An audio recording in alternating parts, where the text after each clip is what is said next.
So welcome back. We were discussing about axial flow turbines. In the previous videos, we have seen the important design aspects of axial flow impulse turbine. So these are the contents we have seen. I'm not going to discuss all those things. We have already discussed. And today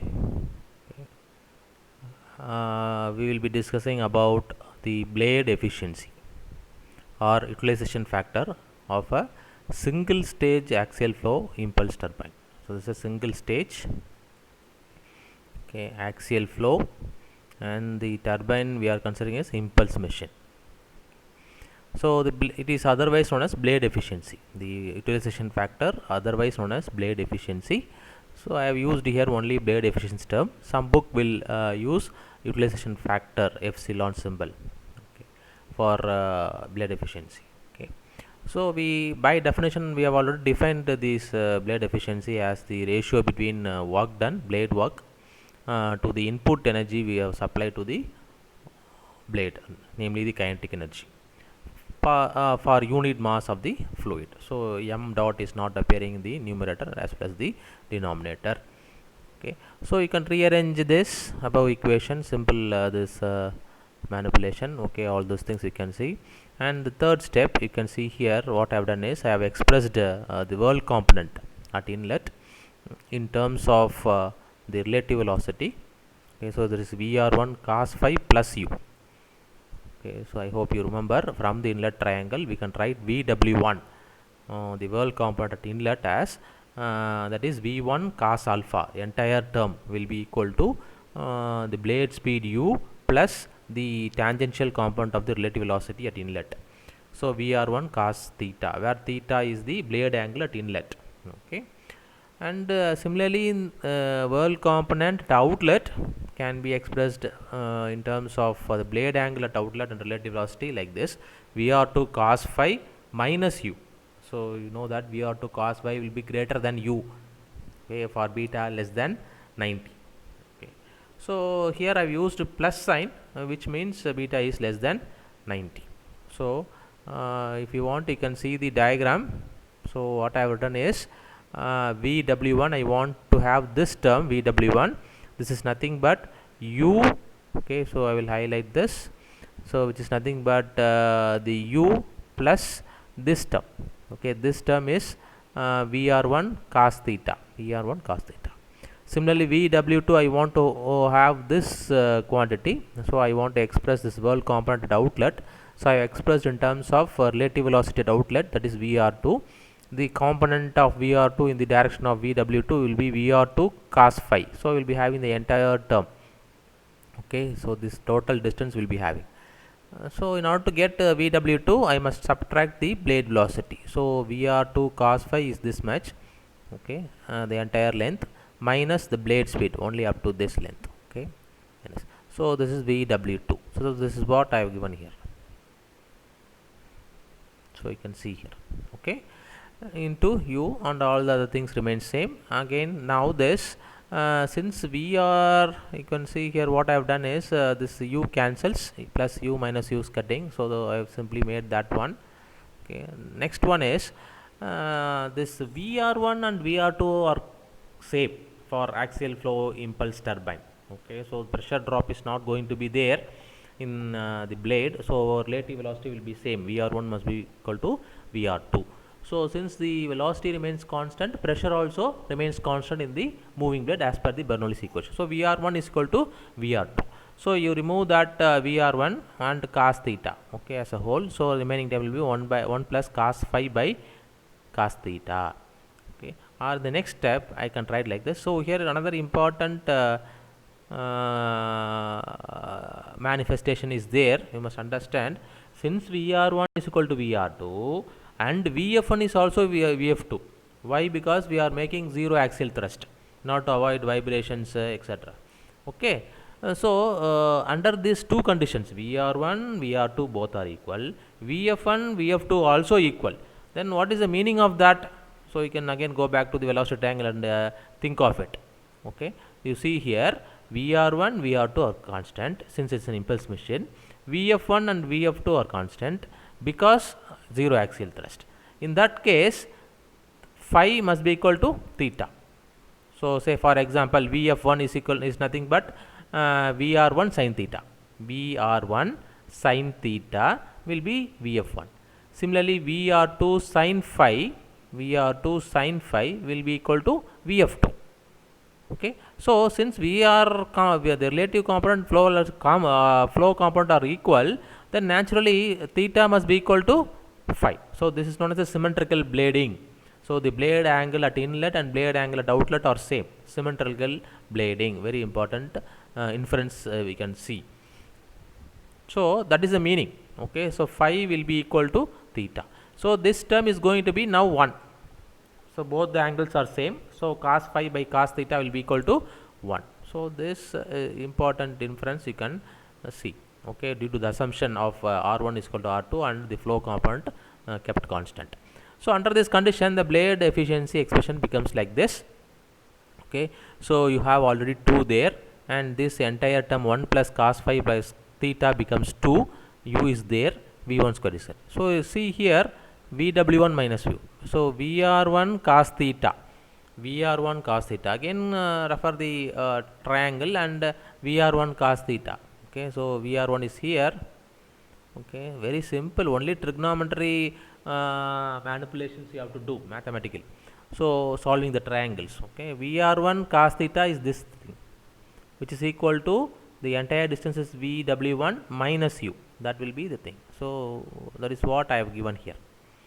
Okay, so I have an expression for blade efficiency or utilization factor in terms of whirl component at inlet, the blade velocity U and the inlet fluid energy V1.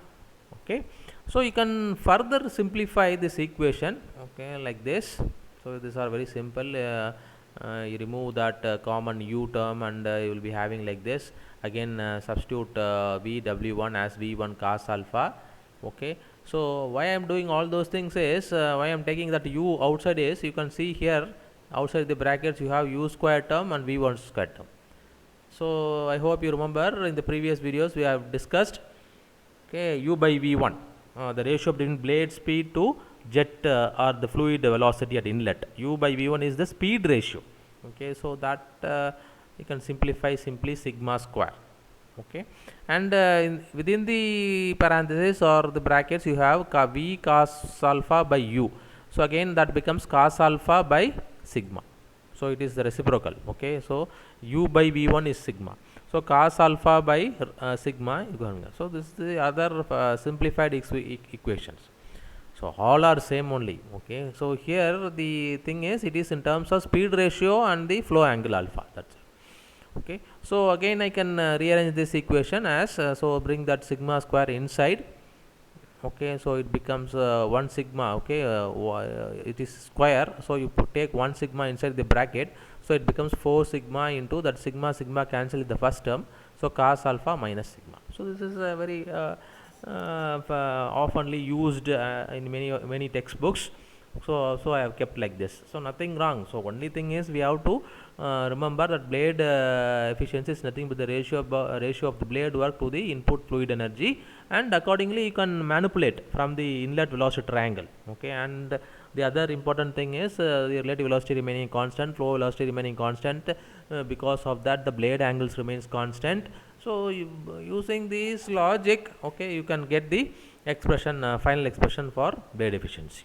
Okay, next is the condition for maximum blade efficiency, or the how to get the maximum blade efficiency.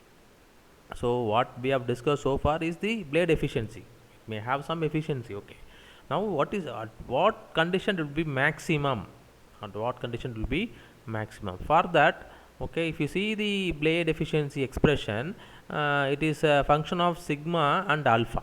Okay, alpha is the flow angle at inlet and sigma is the speed ratio. Okay, speed ratio is nothing but U by V.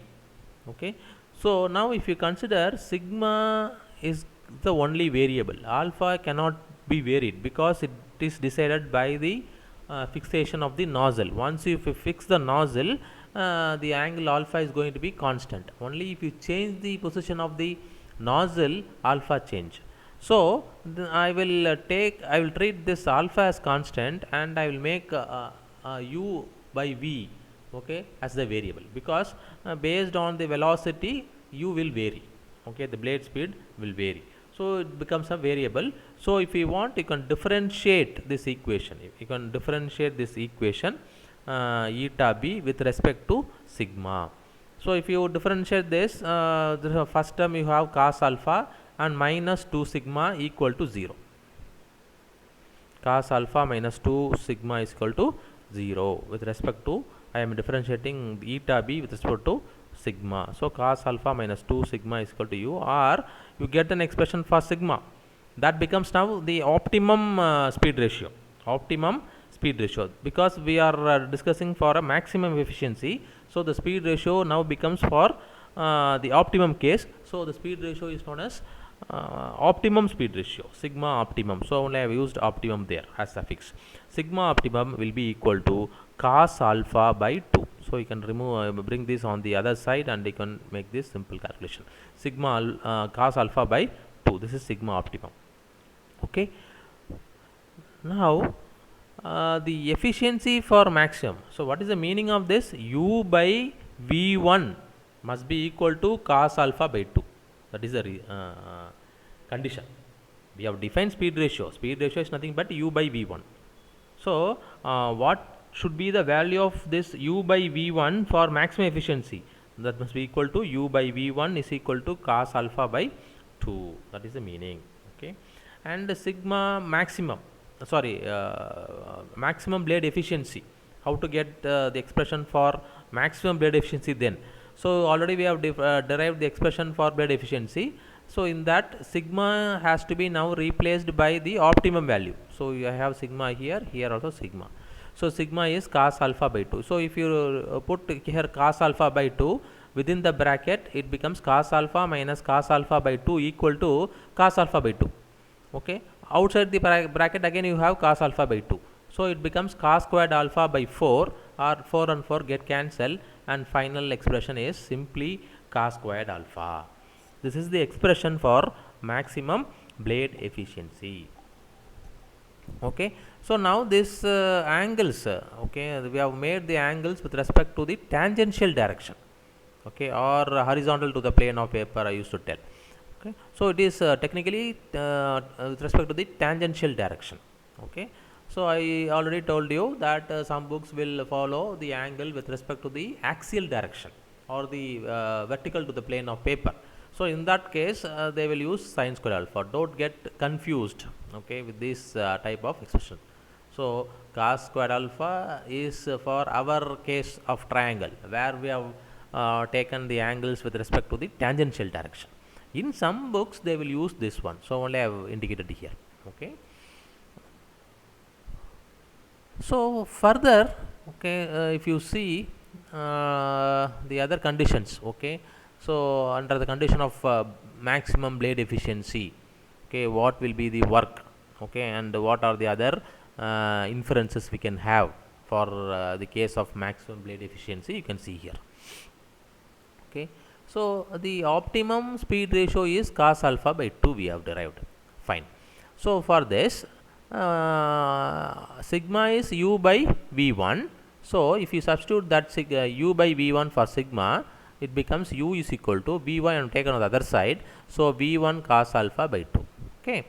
Now this v1 cos alpha is what? If you see the triangle, okay, you can see the triangle v1 cos alpha. V1 cos alpha. Okay, that is nothing but the world component at inlet. Okay, so u is nothing but Vw1 by 2. Vw1 by 2.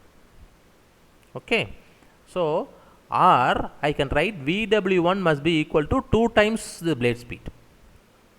So this is the condition for the maximum blade efficiency. We are talking about the maximum blade conditions, blade work or blade efficiency. So under the maximum case of blade efficiency, we notice that the world component inlet, okay, is equal to 2 times u. Okay, so already u is there. So you can see u we have represented in the direction of blade. Okay, so what does it indicate? If Vw1 is equal to u 2 times u, then Vr1 cos theta, you can see here from the inner triangle of the inlet. So Vr1 cos theta is the tangential component here. So this also happens equal to, this also must be equal to u, then only I can have u plus u is equal to 2u, that Vw1 is equal to u. So that is very important inference. So under the condition of maximum efficiency, the whirl component at inlet must be equal to 2 times of the blade speed. Okay, and that other thing is, let me further expand this. Okay, so we know this condition, this condition we know, relative velocity remaining constant at inlet and outlet because of the impulse condition, and Vf1 is equal to Vf2 because of zero axial thrust, which leads to the equal blade angles at inlet and outlet. Symmetrical blading we have, theta is equal to phi. Okay, so when you substitute all those things, I find Vr1 cos theta must be equal to Vr2 cos phi. Okay, both must be equal. Vr1 cos theta must be equal to Vr2 cos phi.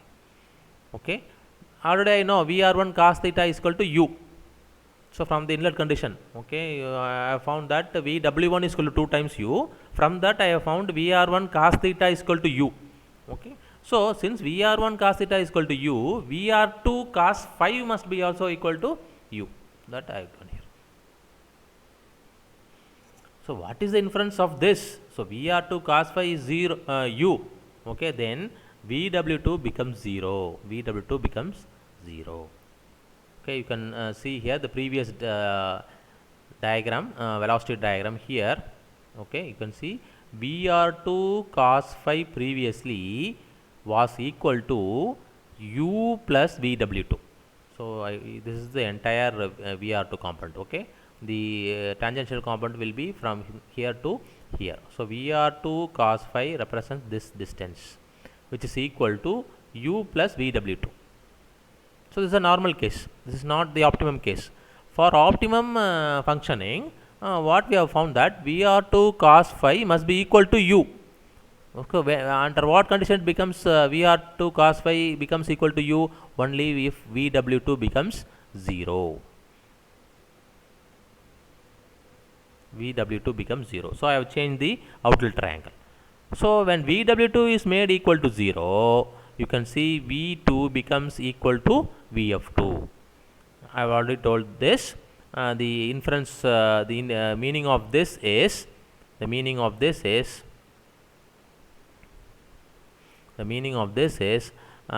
the fluid is having only the flow velocity. So it is having the tendency to flow only. It cannot rotate since it is not having any whirl component at outlet. You can see beta is 90. Okay, beta is 90. So V2 cos beta is 0. Okay, no whirl component outlet. We have extracted the maximum possible. So only we are getting the maximum conditions here. So fluid is leaving just at the outlet. Okay, without no tendency to rotate, without no capacity, no capability to rotate the turbine blades. Okay, so that velocity you require to make the fluid to flow. Okay, so V2 becomes Vf2 and Vw2 becomes 0. That is the other important condition. So for maximum blade efficiency or utilization factor, the whirl velocity at outlet must be equal to 0. So for this reason only, Francis turbine are designed in such a way the whirl component at outlet is 0. Okay, so hence if you want to find the optimum, work, okay, so you can see this is an optimum work. So I cannot say simply it is work, it is optimum work. I will put it is optimum work. Okay, so what is that optimum work equal to? So you can now substitute the values. Okay, Vw1 plus Vw2 into u is the general expression. Okay, that leads to, so Vw1 is equal to 2 times u. So is equal to 2 times u from the inlet triangle. You can see we have explained sufficient with sufficient explanation we have explained. that VW1 is equal to 2 times U, and this VW2 is 0. Okay, so the net results will of this 2 summation will be simply 2 times U, and outside the bracket we have again U. Okay, again U. So if you multiply this, it becomes 2U square, 2U square. So the optimum work, okay, of a single stage axial flow impulse turbine is 2 times U square. So U square you see, okay, for the work you have square term U square. So already we have defined loading coefficient. I hope you know one of the design parameters as loading coefficient. Okay, there we have defined W by U square. You see here, W by U square, where W is the actual blade work and U square is the maximum blade work we have defined. Okay, so this is the reason, okay, why we put psi, the stage loading coefficient, as W by U square. Okay, the two cancels, so it's immaterial, only is a function of only the actual quantities. Okay, so today in this video I have discussed the blade efficiency of a single stage axial flow impulse turbine. So we have derived the expression for blade efficiency in terms of the what you call as the angle, okay, blade angle, blade speed, then whirl components, etc. So then finally we have got in terms of speed ratio and blade angle. Okay, speed ratio and blade angle. So only thing is simple manipulations. So all means all are equal, you can see. So for maximum blade efficiency, we equated the first derivative of blade efficiency expression to 0 and found the condition for the optimum speed ratio sigma optimum as sigma alpha by 2. Sigma alpha by 2. Okay, you substitute this expression in the blade efficiency, you will get the expression for blade efficiency. So you have this alpha squared cos squared alpha. Okay, then the blade work, okay, so blade work is 2 times U squared, and another important thing is whirl component outlet is 0, okay, and the inlet whirl component is equal to 2 times U. So this results are very important. Okay, the final thing what we have discussed about the work done, okay, is important. So in the next video, next session, I will be discussing about the blade efficiency or utilization factor, work done, optimum speed ratio for a 2-stage turbine. So okay, so if you go for a multi-stage turbine, say for example Curtis turbine, velocity compounded impulse turbine, okay, so it will have 2 fixed blades and 2 moving blades. So I have told you one stage means one stator and one rotor, one stationary element and one moving element. So here the stationary is a nozzle and moving is a blade. Okay, so we have discussed so far the single stage. So if it is a 2-stage, I have to repeat the same set again. Okay, then I will be having a fixed blade and a moving blade I should have. Okay, so and I should draw the velocity triangle, and again I have to get the conditions for expressions, etc. So it is very simple. Okay, so we are going to just extend these concept. Okay, and there you will notice, okay, so this is the 2U square is the optimum work output of a single stage. Okay, for 2-stage you will find that it will be 8U square, 8 times U square. So how you have 8 times U square if you see? So the final velocity triangle at the outlet whirl component is 0.